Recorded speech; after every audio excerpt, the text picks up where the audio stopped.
ಚೇಳೂರು ಎಚ್ವಿಎನ್ ಕಲ್ಯಾಣ ಮಂಟಪದಲ್ಲಿ ಅಖಿಲ ಕರ್ನಾಟಕ ರೈತ ಸಂಘಟನೆಯಿಂದ ತಾಲೂಕು ರೈತರ ಸಮಾವೇಶ ಆಯೋಜಿಸಲಾಗಿತ್ತು.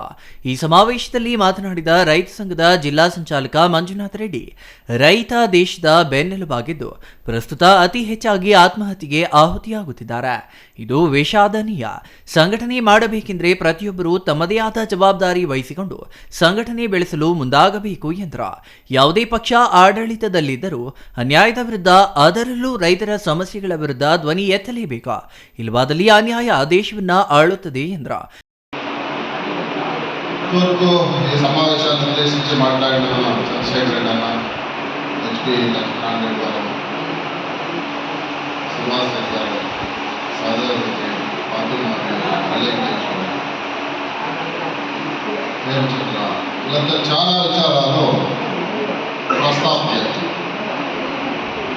దయచేసి ఎన్నుకోవడంలో డిస్టర్బ్ చేయకపోతే మీద వెనక డిస్టర్బెన్స్ ఉంది. చాలా విచారాలను ప్రస్తావన చేసినారు. కొన్నిసార్లుగా ఈరోజు చెడూరు భాగంలో అంతా రైతు వర్గం జాస్తి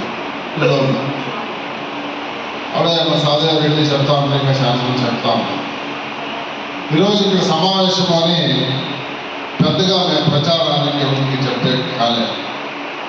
అది మా జిల్లా సమితి తరఫున ಚಂದ್ರಶೇಖರ್ ರೆಡ್ಡಿ ಮಾತನಾಡಿ, ರೈತ ತರಕಾರಿ ಬೆಳೆಸುತ್ತಾರೆ, ಆದರೆ ಯಾವುದೇ ಬೆಳೆಗೆ ರೈತ ಮಾತ್ರ ದರ ನಿಗದಿಪಡಿಸುವ ವ್ಯವಸ್ಥೆ ಇಲ್ಲ. ಇದರಿಂದ ಕೇವಲ ದಲ್ಲಾಳಿಗಳು ಹಾಗೂ ಮಧ್ಯವರ್ತಿಗಳು ಮಾತ್ರ ಲಾಭ ಗಳಿಸುತ್ತಿದ್ದಾರೆ ಎಂದರು. ರೈತರನ್ನ ಕಾಪಾಡಬೇಕಾದರೆ ರಾಜಕೀಯ ನಾಯಕರು ರೈತರಿಗೆ ಕನಿಷ್ಠ ನಿಗದಿತ ಬೆಂಬಲ ಬೆಲೆ ನೀಡಬೇಕು. ಇಲ್ಲವಾದಲ್ಲಿ ನಷ್ಟದ ಹಾದಿ ತುಳಿಯಬೇಕಾಗುತ್ತದೆ.